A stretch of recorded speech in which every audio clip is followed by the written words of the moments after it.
Hey everyone, welcome back to Meet the Experts. I'm your host, Mariella Pepin, and today I'm with our expert. I'm Anna Grancher. I am a physician assistant, and I'm also the clinical director at Spa Derma. Awesome. Okay, Anna, thanks so much for joining us. Today we're talking about kind of this new wave, this new trend, if you will, in aesthetics that is all about the naturally derived sort of filler. So we've got the different things like PRP, there's PRF, there's like easy gel. Let's Mhm. break this all down because I like am someone who was kind of confused about this at first, and I know that Right. there are lots of people out there who feel the same way. Let's start with like how are these substances derived? What is this stuff? Yeah.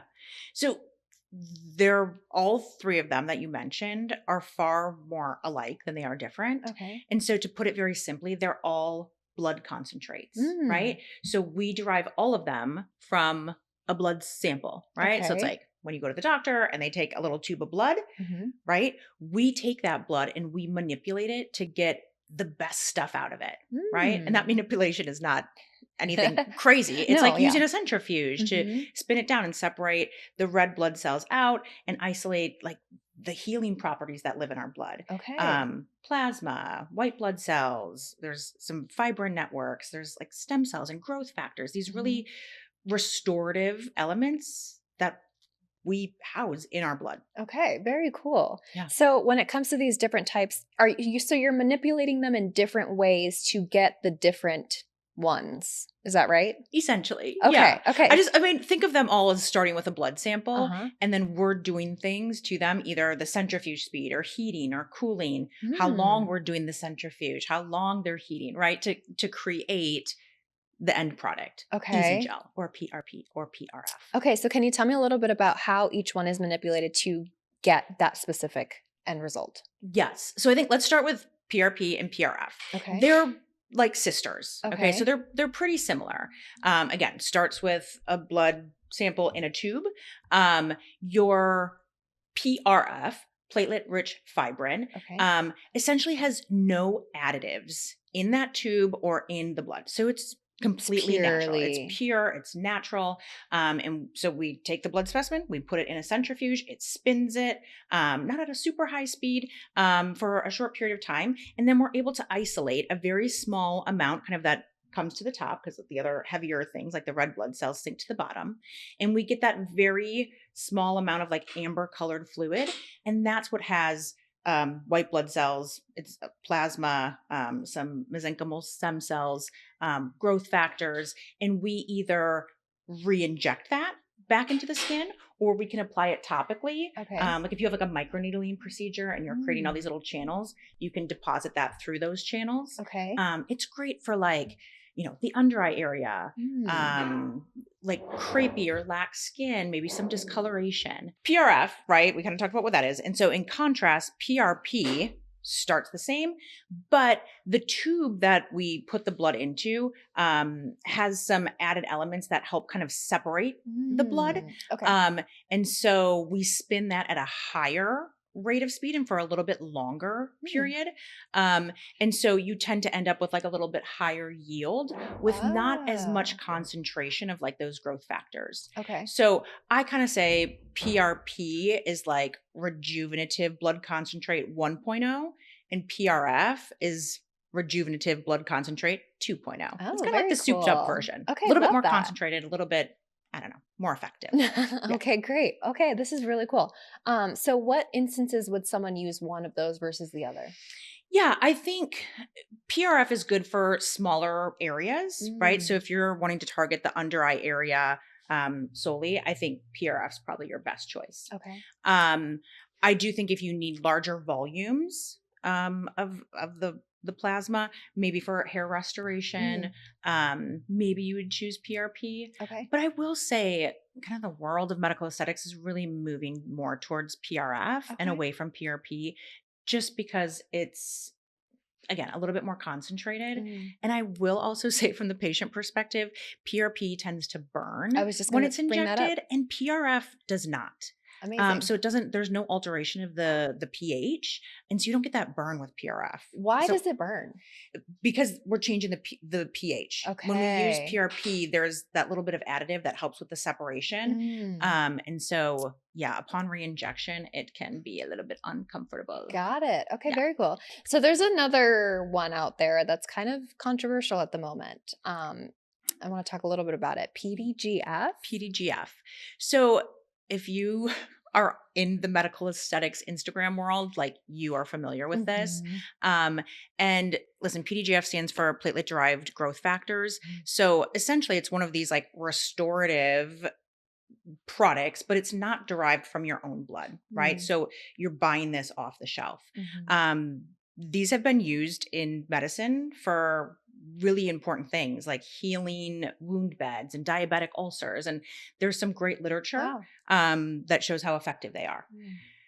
They haven't been approved to be injected. Okay. And so, the controversy kind of lies in, aesthetics is a very dynamic industry Yeah. and we're not always doing everything on label, Right. right? We use a lot of things off label and Mhm. in medicine That are that's completely pretty safe. standard, right? But I think the problem with PDGF and why it's become controversial is it literally on the label says do not Not inject. to.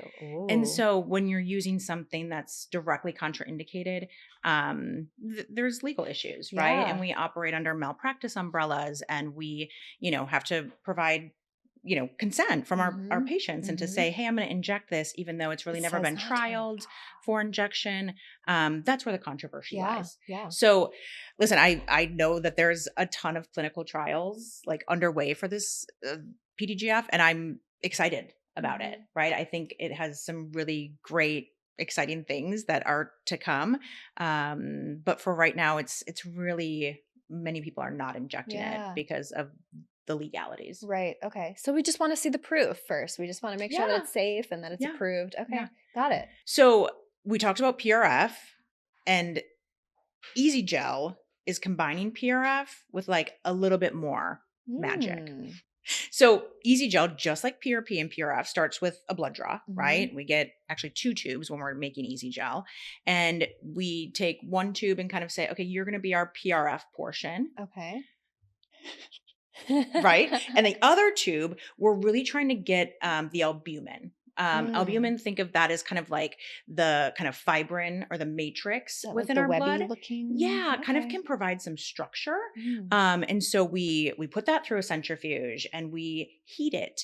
And so by heating albumin, it thickens up just a little bit. Mm. And then we put a little bit of that PRF into that heated albumin and we create Easy Gel. Wow. Easy Gel, again, 100% natural, derived from your blood. We're just manipulating it in those few ways. Mhm. It's a beautiful product if you want some light, natural volume, but you still want those like regenerative effects. Okay. It's Okay. not going to give you as much like plump volume or Mhm. like structure as a filler would. Okay. But again, beautiful for the under eye area, great for maybe some little airbrushing of folds, wrinkles. Um, it's become a very popular procedure in our Oh, practice. I'm a fan. Is Yeah. it true that it doesn't last as long as a traditional It does filler? not. It Okay. does not, right? So if you think of like a hyaluronic acid and a blood Mhm. sample, right? Like hyaluronic acid has more stain powder Mm. power. So yes, you can expect like the volume that you initially get from something like an easy gel to not stick around Okay. as long. But remember that you're also wanting some of those like regenerative Yeah. benefits on more of like skin level. Mhm. And so those are things that I think in a series of treatments, most people I recommend 2 to 3 easy gel treatments, Okay. you are going to see over the long term. Oh, wow. Right.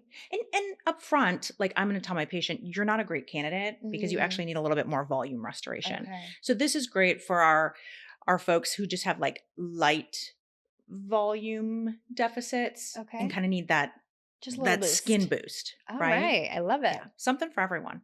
I mean, I think the wave of the future is very much in regenerative Mm. treatments. And I know there's definitely a push towards natural. Yeah. And I think you got to kind of weigh out, right? If you want something really long lasting, you might not get that from your natural Exactly.